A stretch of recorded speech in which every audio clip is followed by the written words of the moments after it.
Ignition sequence starts.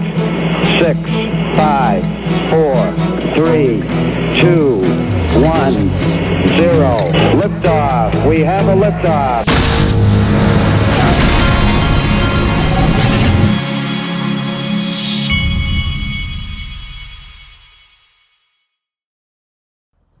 Hey everybody, this is the Digital Asset Investor, and I'm fasting until 2 today, and I am starting to get really hungry. Check this out. Elon Musk was talking about his Truth GPT with Tucker Carlson, and I commented on, I'm ready for Truth XRP. Come on, Judge. Check this out. And you can definitely see the potential for this here. You broke some news too, Tucker, in this interview about what Elon Musk might be doing about it. Here's the clip.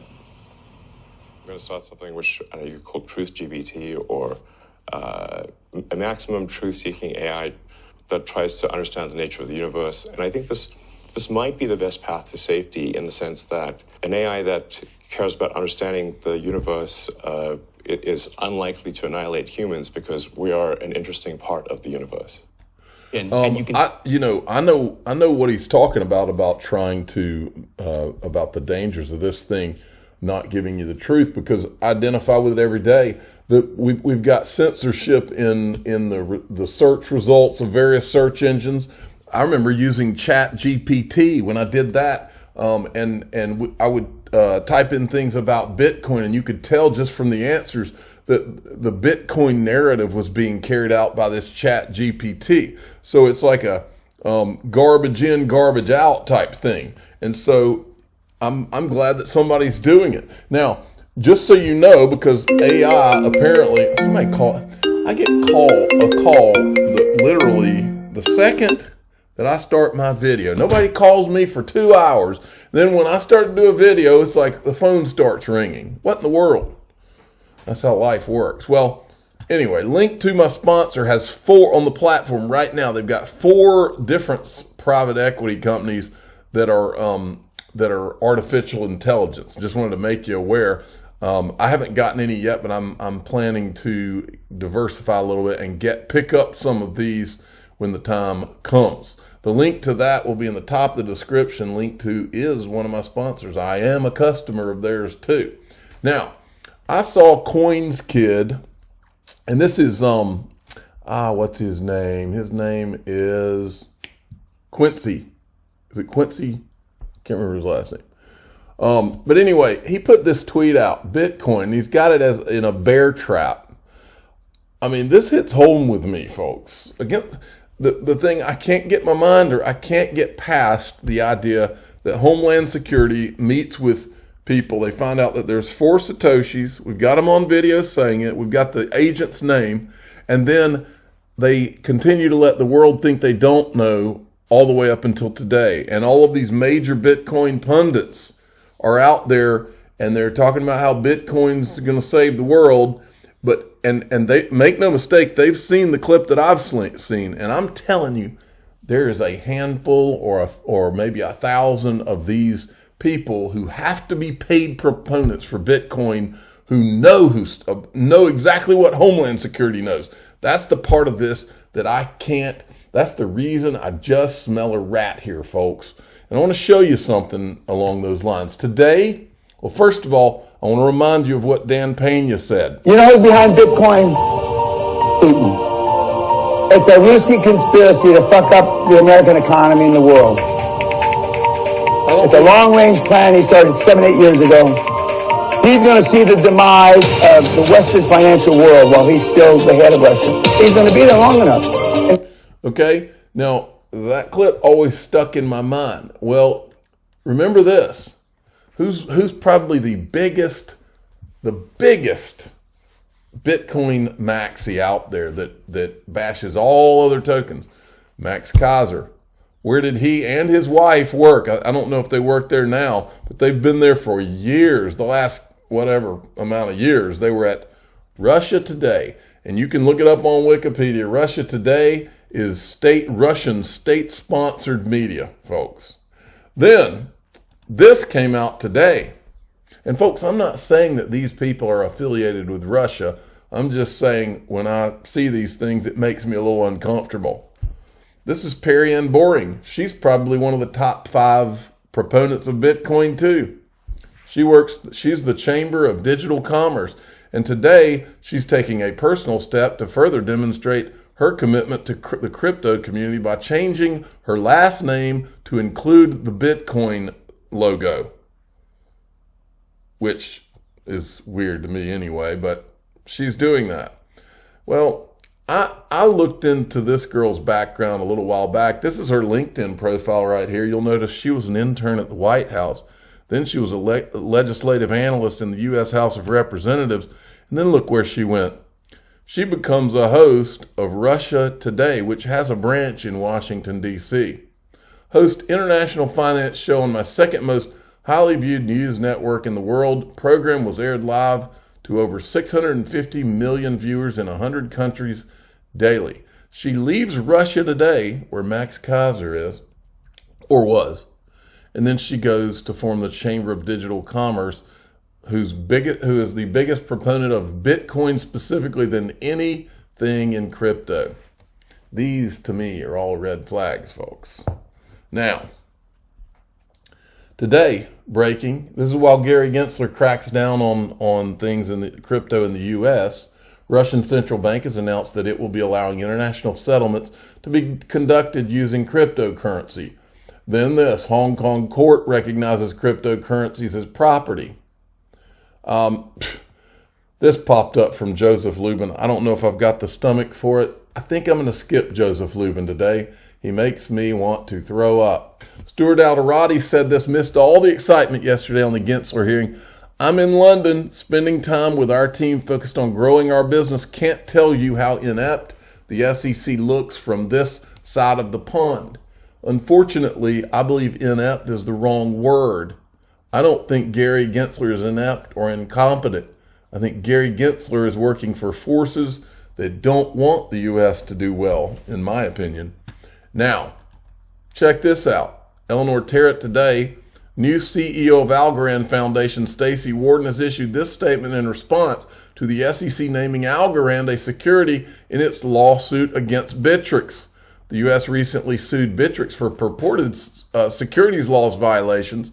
The complaint alleges that algos are an example of securities available. We are not a party to this lawsuit. We want to be clear. The Algorand Foundation believes that algos are not securities under U.S. law. As a leader in the blockchain industry, we welcome clear regulatory guidelines for advance. So, Algorand is now under attack by Gary Gensler. Well, I went and found, remember, the founder of Algorand is this Silvio Macaulay. He was one of Gary Gensler's colleagues at MIT. Gary Gensler was literally helping to promote Algorand.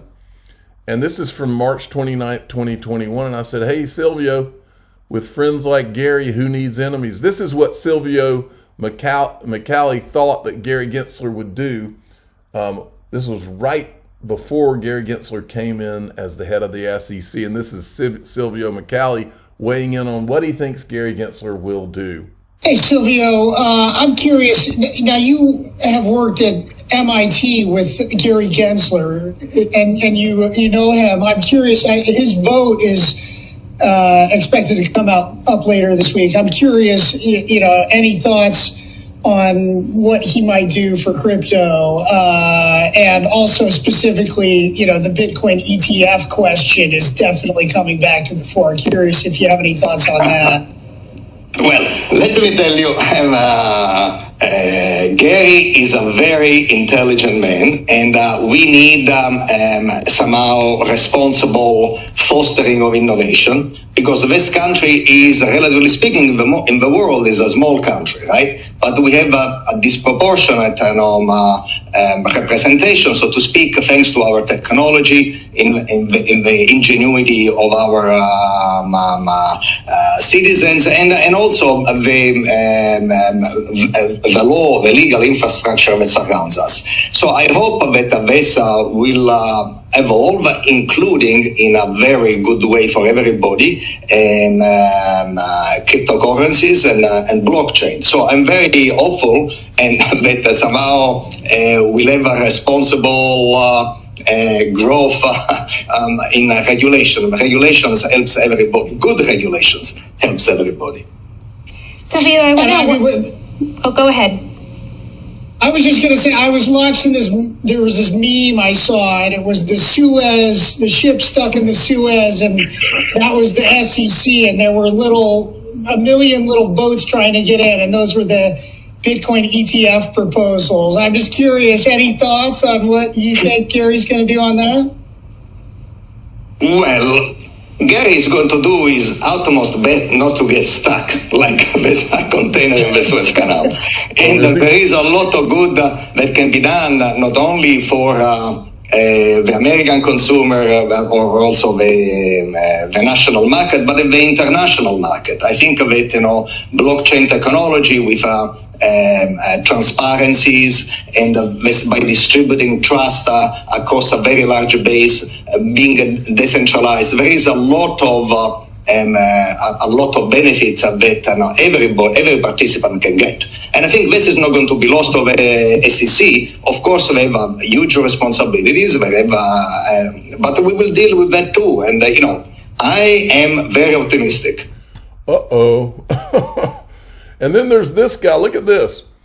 He says watch, I'll just show you. I think this is some guy that used to be at the SEC. Listen to this. Which is what Talk about being detached from reality.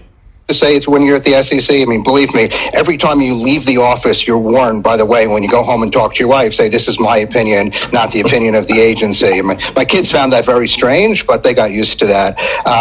Look, I think that ultimately the end game has to be that Congress and the SEC get together and realize that it's in everyone's best interest to jointly sit down and work out a regulatory framework which makes sense. Work out a framework which gives... Why would Gary not have already done that? This isn't hard. These are adults. Why has he not sat down with Congress and the CFTC and done this yet? SEC or some oversight agency insight into what's going on at these companies as they would if they were registered, and also gives those companies and the players in this field some kind of certainty that they could act and that they're not going to be prosecuted for it.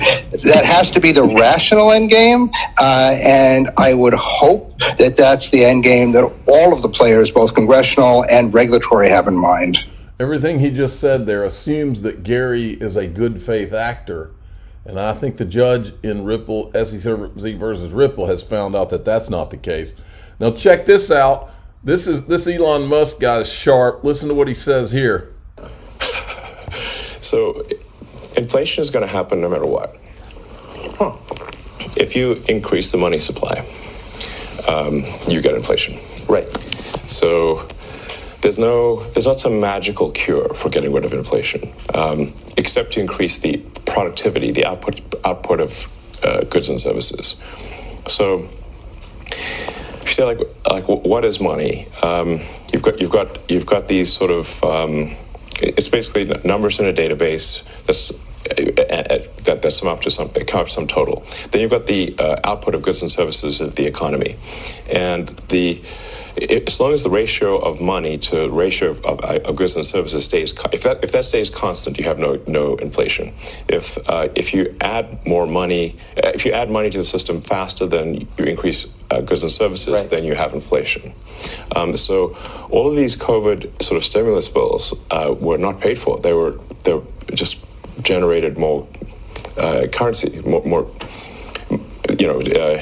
money was created because the federal government, the checks always pass, unless you hit a debt limit, which there's probably going to be some debt limit crisis later this year. But provided you haven't hit the debt limit, the federal government, unlike state governments or city governments or individuals, can simply issue more money, and that's what they did. As the old saying goes, that there's no free lunch. So if you could just issue massive amounts of money without negative consequences, why don't we just take that to the limit and make everyone a trillionaire? Exactly. Make everyone a trillionaire. How'd that work out? Well, they had to eat zoo animals. Right. It's not good. There's no free lunch. There's not. All right. And then we've got this. Now, this is interesting because we talk a lot on this channel about the dollar using its world reserve currency status. Now, this is interesting because this guy, I'm assuming he's a guy from China. And listen to what he says here, because this might sync up with the idea and the concept of there being some kind of a shared reserve currency status, with maybe a certain currency being a bridge currency to the world. Watch this. This is interesting. The pundits started to panic just because of a shit post by Putin. Like, when can you stop listening to that dumbass bunker bitch? You can mark my words. The Chinese yuan will never become an international currency, let alone a main one. Why? Because China doesn't want it to happen. Putin might want it to happen, but Xi doesn't. Here's why. Firstly, you should know that China's wealth is concentrated in a group of crazy rich people. They have wealth beyond your wildest dream. Okay, you might think their closets are filled with Hermes or Chanel. No, they're filled with cash from the floor to the fucking ceiling. Just like rich people elsewhere, they are assholes with shady businesses. But what makes them different from the American rich assholes is that they don't want to stay in a country that made them rich. Weird, huh? Their entire life pursuit is to fucking run, or at least help their kids run.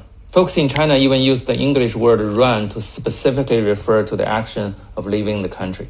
So the rich people want to leave, but the only thing that holds them back is the fact that their wealth is yuan denominated. You know what I mean? They can't spend their money elsewhere. China doesn't let them sell their yuan beyond a certain quota. So rich people can only spend a tiny share of their wealth outside China. Now imagine what will happen if yuan becomes an international currency that's freely exchangeable. These mega rich people will be out of their birdcage. They'll swarm into luxury properties outside China like zombies chasing meat. And back home, the yuan-denominated assets will just collapse. The currency, the stocks, the real estate will all turn into worthless shit in a matter of weeks. You think the CCP will let that happen? No way. You can be rich, but your ass belongs to the state.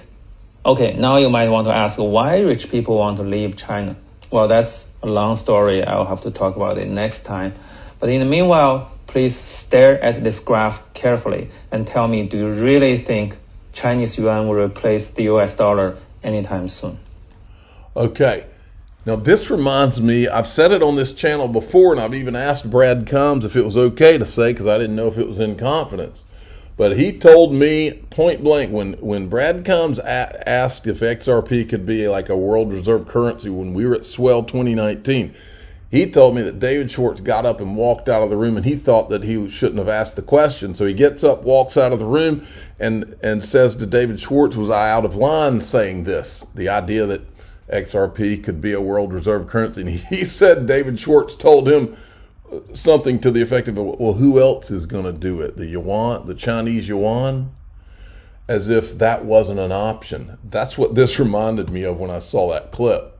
But one way or another, the US dollar, I mean, you can't print the way these people are printing. That's why my money is on gold and XRP. That's where I've got a large percentage of mine. This is Jason Cousins from Glint, who's one of my sponsors. UK inflation still at 10.1% as food prices soar as Ukraine war pushes costs of grains and vegetables. Few mention contribution of money supply inflation that continues since leaving gold standard in 71. Gold is security. Glint is key. Gold is God's money. And that's the fact, Jack. I wanted to leave you with this right here. The link to Glint's in the top of the description. You can have a Glint account. It's separate from a bank account. You've got your own Glint account. You've got a debit MasterCard where you can actually spend in grams of gold. You can go get a margarita and cheese dip like I do. And you can use your Glint card to spend your gold if you want to. Or you can go buy groceries with it. Look at this. Remember yesterday when that guy, I can't remember the name of the representative. Remember when he asked Gary Gensler if he, about the whole, when he was on the campaign of you-know-who back in 2016. Remember that question? Here he is. Byron Donalds. I got something better for you. This is from Wheezy. This was John Podesta, former you-know-who campaign chairman, who testified under oath. Either he's lying or Gary Gensler's lying under oath.